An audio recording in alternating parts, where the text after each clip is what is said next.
my head, you're still in my bed. Maybe I'm just a fool. You think of me like what we used to be. What we used to be. Now that I'm not around.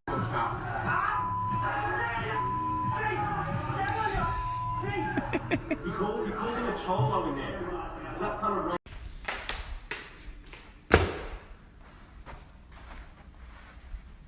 Yeah. InstaSnap, good morning, what's going on? Say hello to these rowers. Hello. Very nice day today.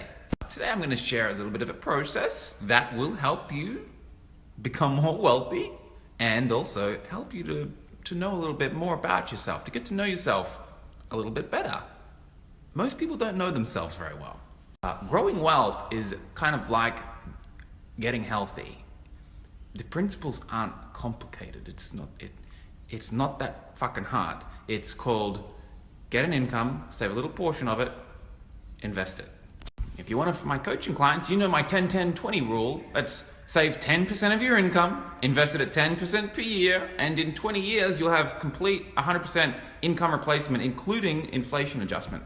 So if you're 18 now, please do this. If you go and make a $500 a week, save $50 a week. If you go and make $1,000 a week, put aside your 100. Get your 10%, invest it at 10%. Start at 20. You start that at 20 years old, and you have options at 40. You can decide if you want to go to work or not. And that's just the most basic elementary shit. That's not trading, that's not speculating, that's not advanced growth. That's very elementary, easy. Because you start to see as people start going into their 40s and 50s, and they still have to go to work because they don't have the option, you know that they didn't do it. They didn't do the 10-10-20, because if they did, they would have options now. In fact, if you start making $1,000 a week, which is below average now, average income in Australia is 80 grand, I read. But if you go and make your 50,000 a year, that's 1,000 a week, you get your 100 savings, which is 10%, and that's gonna go up with inflation. You invest it at 10%. In 40 years, you have somewhere in the ballpark of 10 million, 10 milli. And that accounts for accelerated savings growth, which is what we teach Infinite Prosperity students. There's a few tiny little tweaks in there, but still, what I'm talking about here is 10% a year. Fuck me, that's easy. So go into your family dynamic now and look at the people in the 50s and the 60s and your aunties and uncles and the grandparents or whatever. How many of them got 10 milli? Because if they don't have in that ballpark, they didn't invest properly. The question is why? Let me tell you why. Get the pen, get the paper, write this down. What do I spend my money on? And then you want to do a list. And it has to be ordered. Put it in order. What is the number one thing that my money goes on? Maybe it's rent, maybe it's mortgage. What's the second thing I spend money on? You want to really thoroughly go through your finances and take a look at how much you're spending each month, how much you're spending on the mortgage, on the car, and you want to rank it. Put it in order.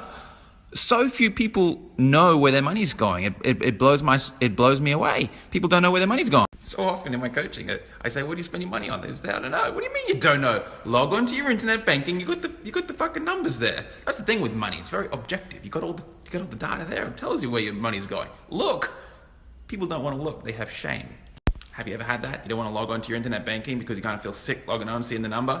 Let me know if you've swipe up and let me know if you've had that. A lot of people have that. So they just turn a blind eye. They don't want to fucking know about it.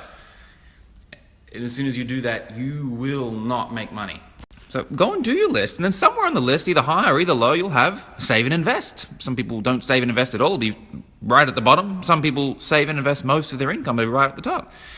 The position of this on the list will determine your wealth. Because look what happens here. When you go and get the income, you go and get the pay rise, you go get the promotion, you might make your 100,000 a year at the job. That's really cool. But if this is down here, it's not really that important to you. All your money is going to be going on an upgraded mortgage, bigger house, bigger car, better holidays. And by the time you get down to here, you've got none of it left. And by the way, this goes up with your income. This scales up. This order of priorities, your hierarchy of soul's desires, as I call it, will scale up as your income scales up. You're going to make $1 million a year. Guess what? Faster car, bigger house. You go make your 10 million a year, guess what? More cars, more houses, more holidays, first class. You got all the brands. If this is down the bottom, you can make 100 million a year and still not save a cent of it. Many people do. Step one, go and write your list.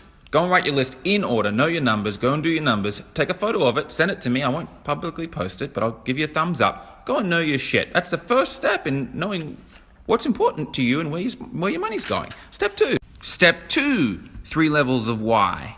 Anyone here who's done my HOSD form, my purpose finding formula, let me know. Just swipe up and let me know you've completed it. 3 levels of why is a really powerful self-introspective routine.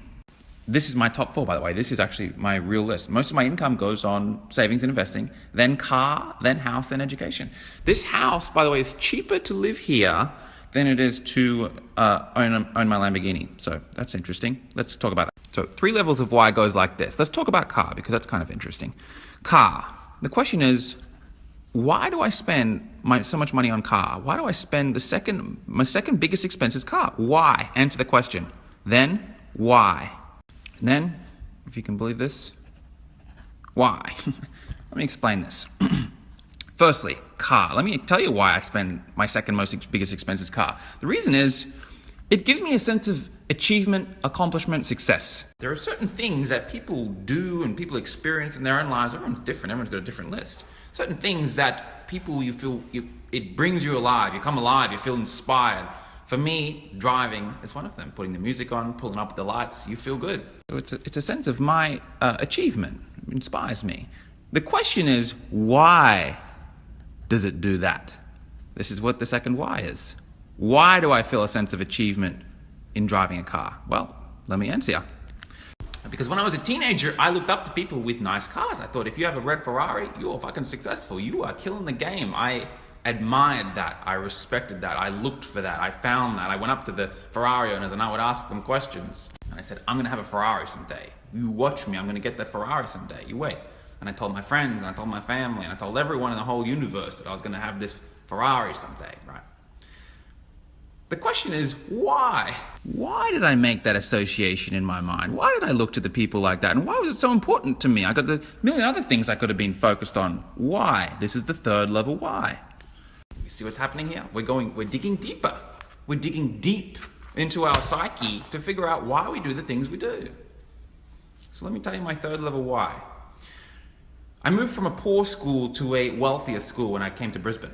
And some of the kids, in particular, some of the girls who got dropped off at that school and who I was quite infatuated with at the time, had very nice cars. Their parents had the latest Mercedes, had the latest BMWs and all this kind of thing, right?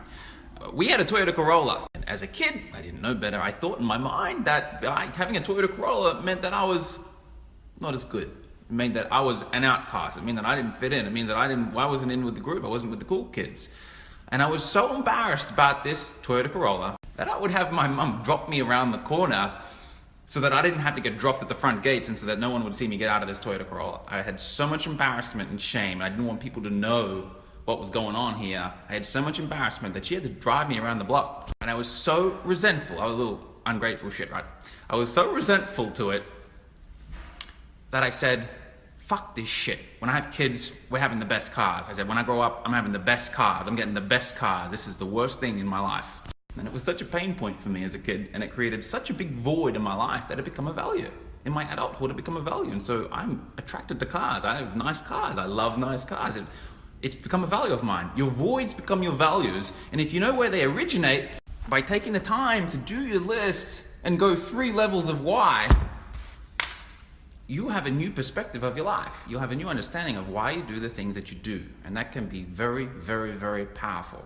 Because once you know those initiator voids, once you know those initial pain points, and it usually happened in childhood at some time, once you know them and you dissect them further and you say, what if I didn't have that pain point as a kid? And play out your life like that. What if I didn't have that pain point?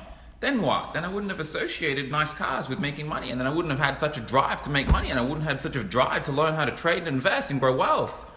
I wouldn't have infinite prosperity. I wouldn't be teaching. I wouldn't be here. And when you do your 3 level whys with the top things that you spend your money on, you have a holy shit moment. You see that the whole thing was part of the journey. You see exactly why you do what you do, and you have gratitude for that. And so to the girls who I was infatuated with as a kid, thank you to them for playing that role. To their parents who had the nice cars, thank you to them. To my parents who had the Toyota Corolla, thank you. It's a thank you all the way along, because you see that it was all part of the journey. It's a thank you. And when you have those real thank yous for your life and your journey and your upbringing, when you have a real gratitude there. Ooh, golly. You got the power. You make anything on the fucking planet happen when you got the gratitude. Anyway, that kind of concludes the lesson. I went off on a little tangent. It's getting quite long. There's a level 4 and a level 5 why as well. And that's when we go and talk about gestation and conception, which cars played a role in that for me as well.